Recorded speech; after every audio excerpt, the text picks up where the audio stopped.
ذرا آپ غور کیجئے کالی کملی والے کے حدیث کے جملے پر۔ آج سے 1400 سال پہلے حضور نے جو بات ارشاد فرمائی، یہ ان منکرین کا جواب ہو گیا، ان لوگوں کا جواب ہو گیا جو بے جا سوالات کرتے ہیں۔ 50-60 ہزار کا موبائل ایک انسان رکھتا ہے، 20-30 لاکھ کا گاڑی پہ وہ سفر کر رہا ہے، ایک انسان عالیشان بلڈنگ محلات میں رہ رہا ہے، کروڑوں روپیہ اس نے محل میں مکان میں لگا دیا، ایک انسان 50-60 لاکھ کا موبائل رکھ کر کے گھوم رہا ہے۔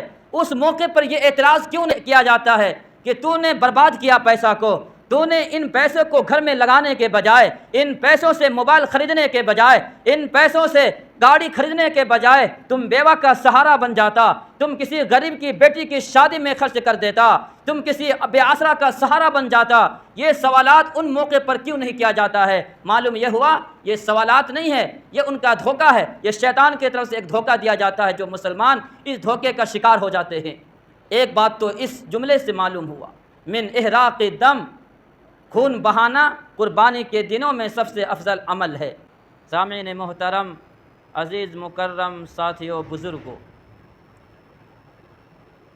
حضرت ابراہیم علی نبینا علیہ الصلاۃ والسلام ان جلیل القدر پیغمبروں میں سے ایک پیغمبر ہے، ان نبیوں میں سے ایک نبی ہے، ان رسولوں میں سے ایک رسول ہے، جن کا اقتداء کا حکم قرآن میں اللہ نے دیا ہے۔ حضرت نبی اکرم صلی اللہ علیہ وسلم اور سیدنا حضرت ابراہیم علیہ الصلاۃ والسلام، یہ دونوں ان جلیل القدر پیغمبروں میں سے ہے جن کی اقتداء کا حکم قرآن دیتا ہے۔ لقد کان لکم فی رسول اللہ اسوۃ حسنہ، یہ پیارے آقا کے بارے میں ہے کہ تمہارے لیے نمونہ اور آئیڈیل ہے تمہارے آقا محمد مصطفیٰ صلی اللہ علیہ وسلم۔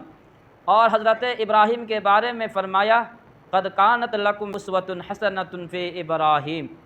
یہ دونوں آیات اس بات پر دلالت کرتی ہے کہ دونوں کے دونوں پیغمبروں کا اقتداء کرنا پڑے گا۔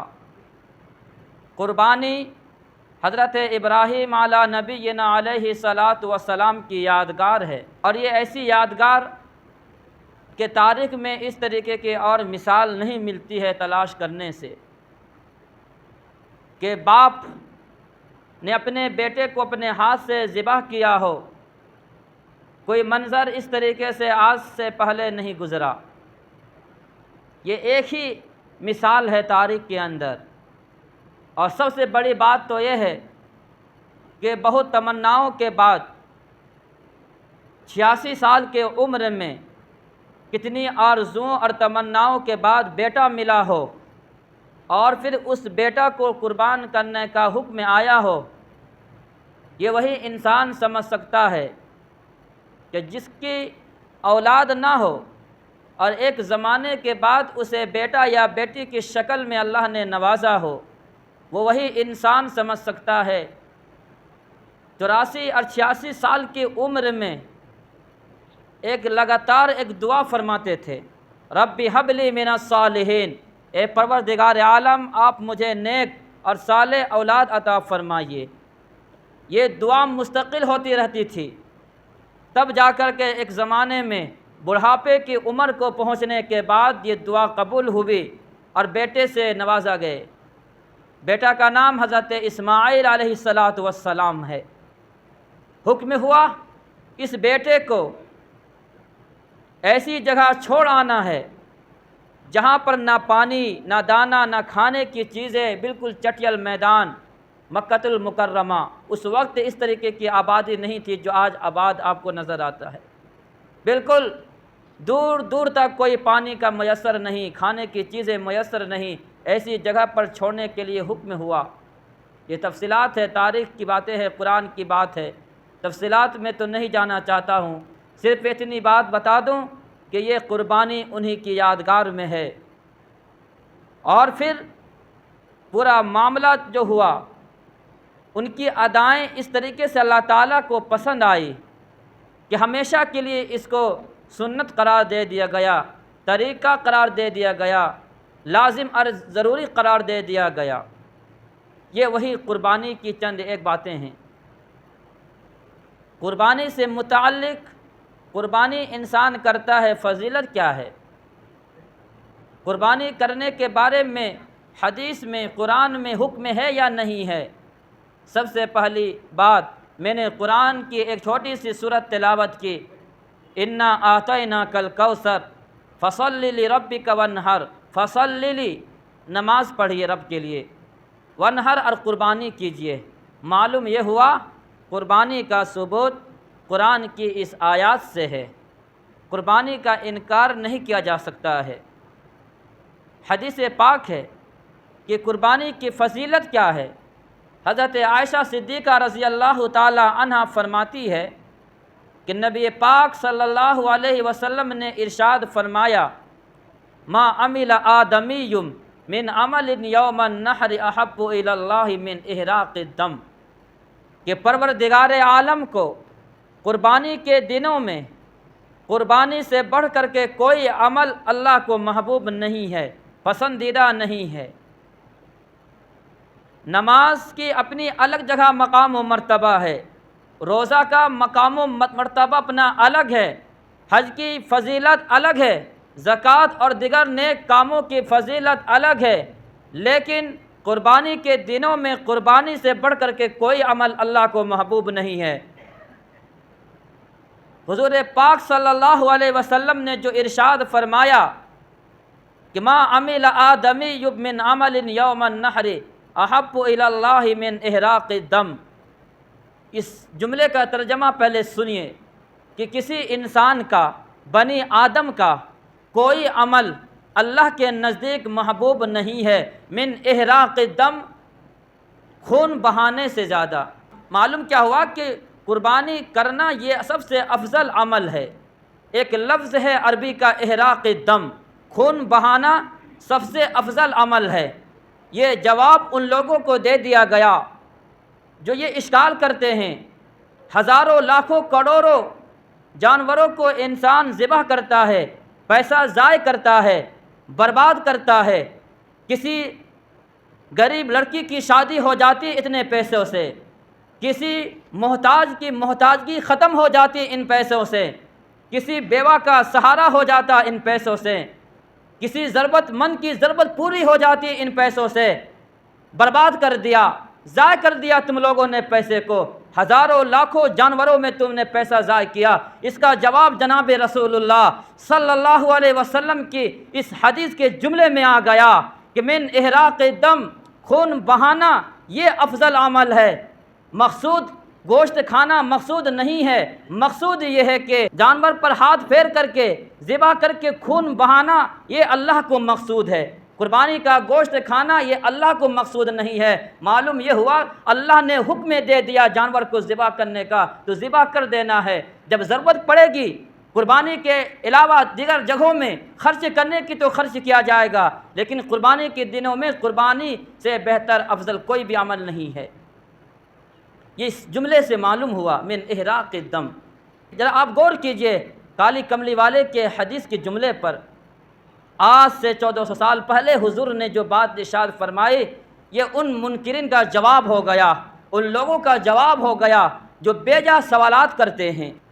50-60 ہزار کا موبائل ایک انسان رکھتا ہے، 20-30 لاکھ کا گاڑی پہ وہ سفر کر رہا ہے، ایک انسان عالیشان بلڈنگ محلات میں رہ رہا ہے، کروڑوں روپیہ اس نے محل میں مکان میں لگا دیا، ایک انسان 50-60 لاکھ کا موبائل رکھ کر کے گھوم رہا ہے، اس موقع پر یہ اعتراض کیوں نہیں کیا جاتا ہے کہ تو نے برباد کیا پیسہ کو، تو نے ان پیسوں کو گھر میں لگانے کے بجائے، ان پیسوں سے موبائل خریدنے کے بجائے، ان پیسوں سے گاڑی خریدنے کے بجائے تم بیوہ کا سہارا بن جاتا، تم کسی غریب کی بیٹی کی شادی میں خرچ کر دیتا، تم کسی بے آسرا کا سہارا بن جاتا۔ یہ سوالات ان موقع پر کیوں نہیں کیا جاتا ہے؟ معلوم یہ ہوا یہ سوالات نہیں ہے، یہ ان کا دھوکہ ہے، یہ شیطان کی طرف سے ایک دھوکہ دیا جاتا ہے جو مسلمان اس دھوکے کا شکار ہو جاتے ہیں۔ ایک بات تو اس جملے سے معلوم ہوا من احراق الدم، خون بہانا قربانی کے دنوں میں سب سے افضل عمل ہے۔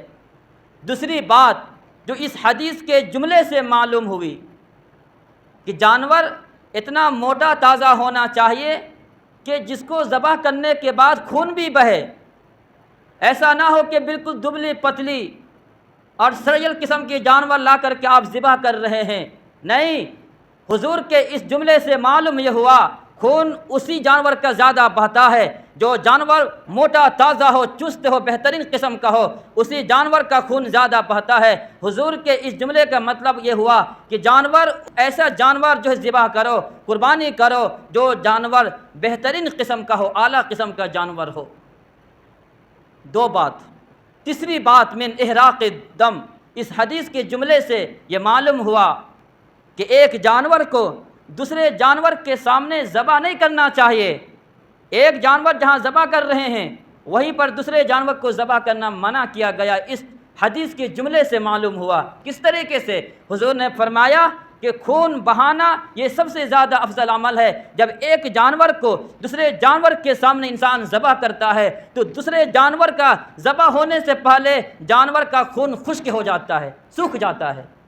آپ جائزہ لیجئے، ایک بکری کو دوسرے بکری کے سامنے ذبح کیجئے، اس بکری کا خون پہلے سے ختم ہو گیا، سوکھ جاتا ہے، ڈر کے مارے، خوف کی وجہ سے۔ اس لیے معلوم یہ ہوا کہ ایک جانور کو دوسرے جانور کے سامنے ذبح نہیں کرنا چاہیے۔ یہ تین بات ہوئی۔ چوتھی بات، حضور کے حدیث کے اس جملے سے معلوم یہ ہوا کہ جانور کو ذبح کرنے کے بعد اسے چھوڑ دینا چاہیے، ٹھنڈا ہونے کے لیے چھوڑ دینا چاہیے۔ ذبح کرنے کے فوراً بعد کھال نہیں اتارنا چاہیے، جو آج کسائی لوگ یا دیگر لوگ کرتے ہیں۔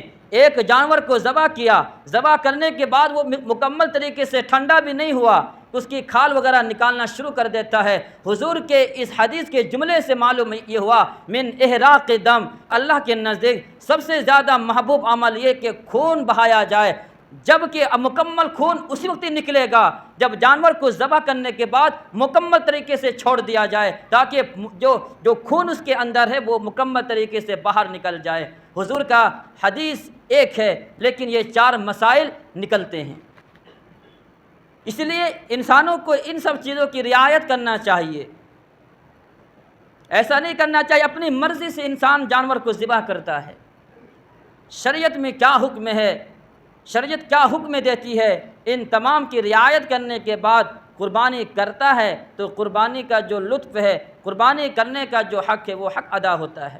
اس کے بعد اور مکمل حدیث ہے، حضور پاک صلی اللہ علیہ وسلم نے ارشاد فرمایا وَإِنَّهُ لَيَأْتِي يَوْمَ الْقِيَامَةِ بِقُرُونِهَا وَأَشْعَارِهَا وَأَظْلَافِهَا، کل قیامت کا دن ہوگا، یہ قربانی کا جانور اپنے بال اور کھر اور سینگ کے ذریعے سے آئے گا، بالوں کے ذریعے سے، کھروں کے ذریعے سے اور سینگوں کے ذریعے سے کل قیامت کے دن یہ جانور آئے گا۔ کیا مطلب ہے؟ مطلب یہ ہے کہ ان تمام چیزوں کا بھی ثواب انسان کو ملے گا، ان تمام چیزوں کا ثواب۔ اس حدیث پر آپ غور کیجئے، حضور نے تین باتیں ارشاد فرمائی کہ اس جانور کا کھر نہیں کھایا جاتا، اس جانور کا سینگ نہیں کھایا جاتا، اس جانور کا بال وہ نہیں کھایا جاتا۔ حضور نے تین باتیں ارشاد فرمائی، ایسی چیزوں کا ذکر فرمایا جو چیزیں کھائی نہیں جاتی ہے۔ معلوم یہ ہوا کہ جو چیزیں کھائی نہیں جاتی ہے اس کا ثواب بھی کل قیامت کے دن دیا جائے گا، تو جو چیزیں کھائی جاتی ہے، گوشت کھایا جاتا ہے اور دیگر چیزیں جو کھائی جاتی ہے ان تمام کا بھی ثواب ملے گا۔ جب ایک چیز کا ذکر ہوا تو دوسری چیز کا ذکر تو بدرجہ اولا ہوتا ہے۔ یہ اصول کس نے دیا؟ امام اعظم ابو حنیفہ نعمان بن ثابت الکوفی، جو صحابہ کا شاگرد ہے، جس نے صحابہ سے پڑھ کر کے امت کے سامنے مسائل کو پیش کیا ہے، انہوں نے اصول دیا جب چھوٹی چیز کا ذکر کیا جا رہا ہے تو بڑی چیز خود بخود آ جاتی ہے۔ حضور نے نہ کھانے والی چیز کا ذکر فرمایا تو کھانے والی چیزوں کا ثواب تو خود بخود مل جائے گا۔ اس کے بعد حضور پاک صلی اللہ علیہ وسلم نے ارشاد فرمایا وَإِنَّ الدَّمَ لَيَقَعُ مِنَ اللَّهِ بِمَكَانٍ قَبْلَ أَن يَقَعَ مِنَ الْأَرْضِ، کہ انسان جب جانور ذبح کرتا ہے خون کا قطرہ زمین میں بعد میں گرتا ہے۔ جانور ذبح کرنے اور خون کا زمین میں گرنے کا درمیان کتنا وقت لگتا ہوگا؟ مختصر سا وقت ہے۔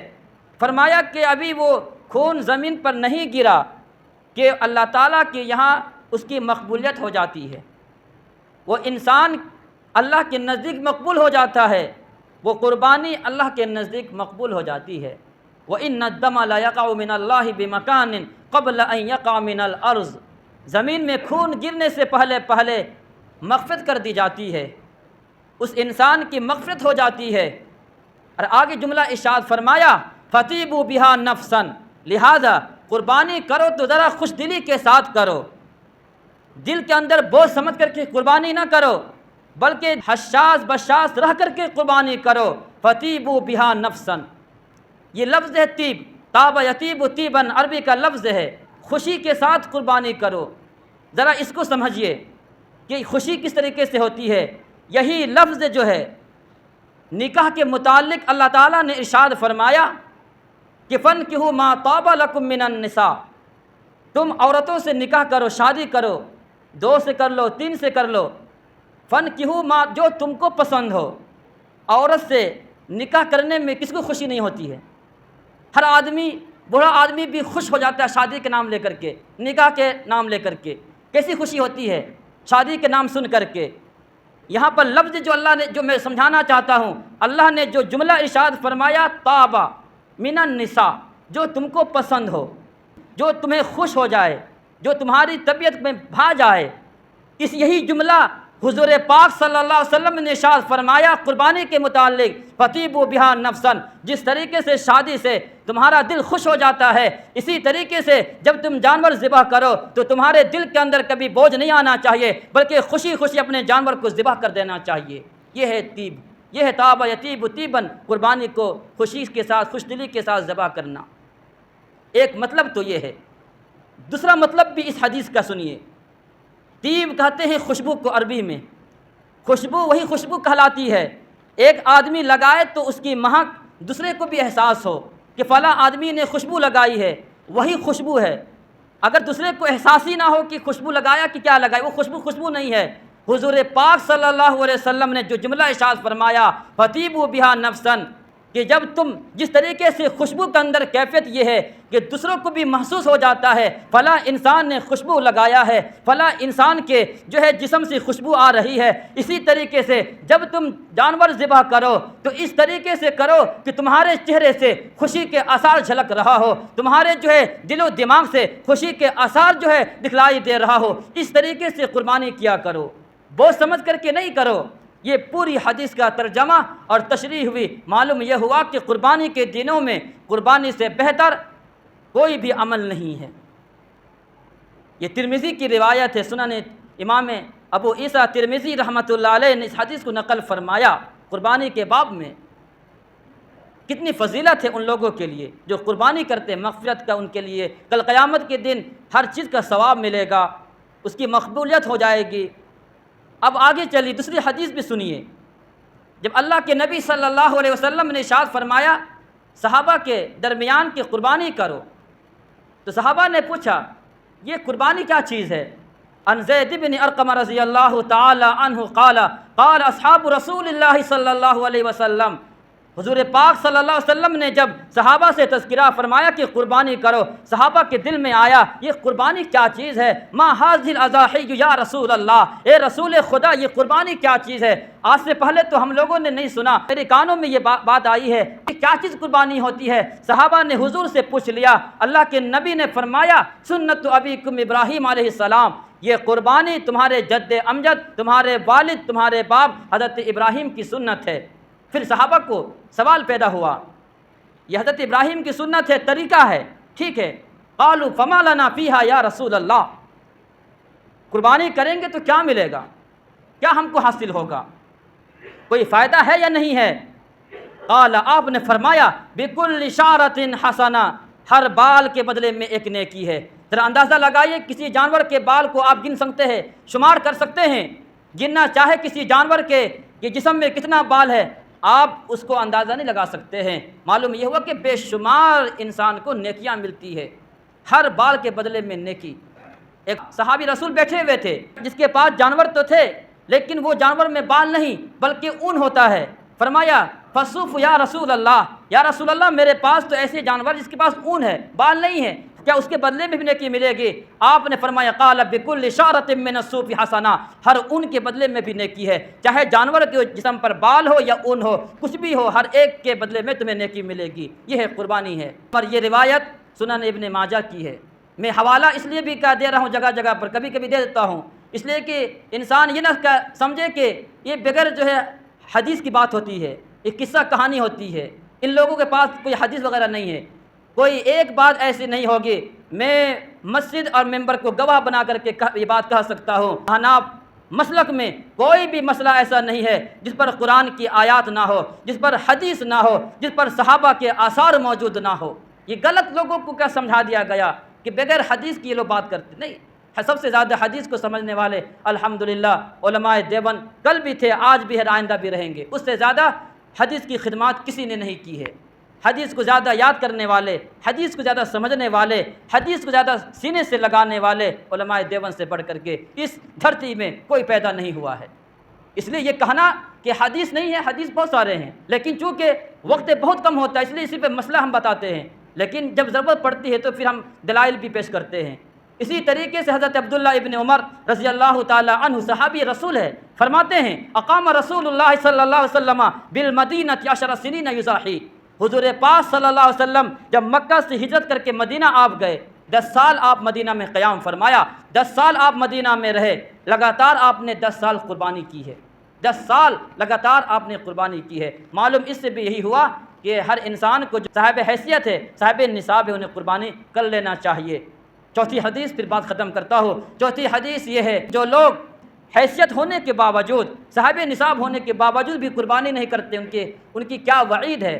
سنن ابن ماجہ میں یہ روایت ہے، حضرت ابو ہریرہ رضی اللہ تعالیٰ عنہ اس حدیث کے راوی ہے، فرماتے ہیں کہ جناب رسول اللہ صلی اللہ علیہ وسلم نے ارشاد فرمایا من کان لہ ساعۃ فلم یضاحی فلا یقربن مصلانا، جو آدمی صاحب حیثیت ہو، میں نے پچھلے ہفتہ جو نصاب بتایا 67-68 ہزار روپیہ اگر کسی کے پاس ہے، پھر بھی وہ انسان قربانی نہیں کرتا ہے، حضور کا جملہ سنیے، فلم یضاحی، قربانی تو نہیں کیا، فلا یقربن مصلانا، ہماری عیدگاہ کے بھی قریب نہ آئے۔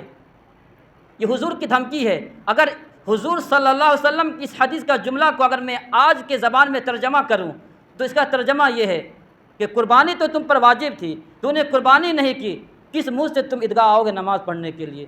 تمہارے اندر غیرت ہوگی تو تم قربانی کرو گے، کس منہ سے آؤ گے نماز پڑھنے کے لیے؟ یہ حضور صلی اللہ علیہ وسلم کی اس حدیث کا آج کے لحاظ سے ترجمہ ہے۔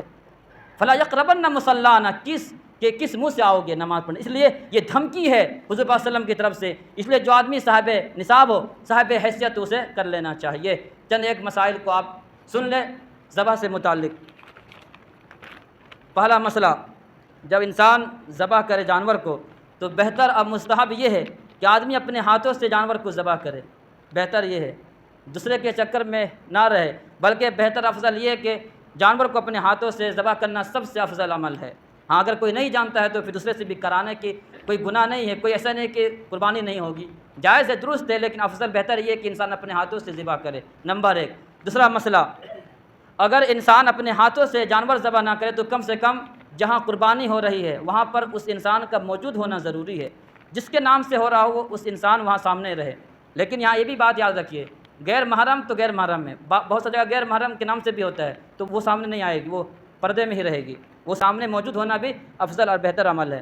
اسی طریقے سے تیسرا مسئلہ، جانور کو لٹانے سے پہلے چھری وغیرہ تیز کر لینا چاہیے۔ بہت سارے لوگ ایسا کرتے ہیں کہ جانور کو تو لٹا دیا، اس کے بعد دوڑتے ہی تھا ادھر تیز کرنے کے لیے چھری یا چاقو وغیرہ، تو اس طریقے سے کرنا صحیح نہیں ہے۔ جانور کے سامنے چھری تیز کرنے کی ممانعت ہے، منع کیا گیا ہے، اس لیے پہلے چھری وغیرہ کو تیز کر لے، اس کے بعد پھر کیا ہے جانور کو ذبح کرے۔ چوتھا مسئلہ، جانور کو کس طریقے سے لٹانا چاہیے؟ بائیں پہلو پر قبلہ رخ دے، یعنی کہ اس کا پاؤں، جانور کا پاؤں جو ہوگا وہ کیا قبلے کی طرف ہوگا، یہ افضل ہے، بہتر طریقہ ہے یہ جانور کو ذبح کرنے کا۔ اسی طریقے سے ایک مسئلہ کہ بسم اللہ یا اللہ اکبر پڑھنا کیا ہے، یہ ضروری ہے۔ کوئی آدمی اگر ذبح کرتا ہے دعا نہیں پڑھتا ہے بسم اللہ یا اللہ اکبر، جان بوجھ کر کے کوئی یہ دعا کو چھوڑ دیتا ہے تو یہ پھر یہ جانور اس کے لیے حلال نہیں ہوگا، قربانی بھی نہیں ہوگی۔ اسی لیے جان بوجھ کر کے بسم اللہ یا اللہ اکبر نہیں چھوڑنا چاہیے، اس کو پڑھ لینا چاہیے۔ اس کے علاوہ ایک اور مسئلہ، بسم اللہ جو دعا ہے جانور کو ذبح کرنے کا کون کون پڑھیں گے؟ اگر ایک جانور ہے، ایک جانور کے اوپر دوسرے جانور اوپر میں کیا لاد دیا گیا ہے اور ساتھ میں دونوں کو کیا ذبح کیا جا رہا ہے، کوئی اس طریقہ ہو تو پھر جو ہے کہتے ہیں ایک بسم اللہ سے تو کافی ہے، دونوں جانور ہو جائیں گے۔ لیکن ایک جانور کو آپ نے ذبح کیا، پھر دوسرے جانور کو الگ سے ذبح کر رہے ہیں، تو ہر ایک مرتبہ دعا پڑھنا ضروری ہے، بسم اللہ یا اللہ اکبر۔ ایک مرتبہ پڑھنے سے کام نہیں چلے گا۔ اسی میں یہ بھی مسئلہ سن لیجئے، ایک آدمی تھوڑا سا ذبح کیا، اس کے بعد کسی اور کو دے دیا، تو ابھی مکمل ذبح نہیں ہوا ہے، تو جو آدمی دوسری بار ذبح کر رہا ہے اس کو بھی بسم اللہ پڑھنا ضروری ہے۔ ہاں اگر پہلا انسان مکمل ذبح کر لیا ہے پھر دوسرا آدمی ذبح کر رہا ہے اسی طریقے سے، تو اس کے لیے پھر بسم اللہ پڑھنا ضروری نہیں ہوگا۔ لیکن اگر آدھا کر کے دیا تو دونوں کو بسم اللہ پڑھنا ہے۔ یا اس کی ایک شکل اور ہے کہ دو آدمی مل کر کے چھری وغیرہ کیا چلا رہے ہیں، تو دونوں پر بسم اللہ پڑھنا ضروری ہے۔ کوئی ایک اگر بسم اللہ چھوڑ دے تو قربانی نہیں ہوگی اور یہ کیا ذبیحہ حلال نہیں ہوگا، حرام ہو جائے گا۔ اسی طریقے سے عورت کا ذبح کرنا، عورت بھی قربانی کر سکتی ہے، ذبح کر سکتی ہے، حلال جائز درست ہے۔ اسی طریقے سے ایک گونگا انسان ہے، گونگا تو پڑھ نہیں سکتا ہے بسم اللہ اللہ اکبر، دعا نہیں پڑھ سکتا، کیا اس کے ذبح کرنے ذبح ہوگا یا نہیں ہوگا؟ جی ہاں، اس کا گونگے کا مسلمان ہونا بس یہی کافی ہے، مسلمان ہے بس اس کا ذبح وہ حلال اور درست ہو جائے گا، اس کے لیے بسم اللہ چونکہ وہ اس کے لیے شرط نہیں ہے۔ اسی طریقے سے قادیانی کا ذبح کرنا، قادیانی بالاتفاق علماء کے نزدیک کافر اور مرتد ہے، اس کا ذبح کیا ہوا مردار کے حکم میں ہے، اگر وہ ذبح کر دیتا ہے قربانی نہیں ہوگی، وہ مردار جس طریقے سے خنزیر کھانا ہے اس طریقے سے اس جانور کو کھانا ہو جائے گا۔ معلوم یہ ہوا کہ قادیانی کا ذبح کیا ہوا یہ حلال اور جائز نہیں ہے بلکہ یہ حرام ہو جائے گا، تو اس لیے اسی پہ پرہیز کرنا چاہیے۔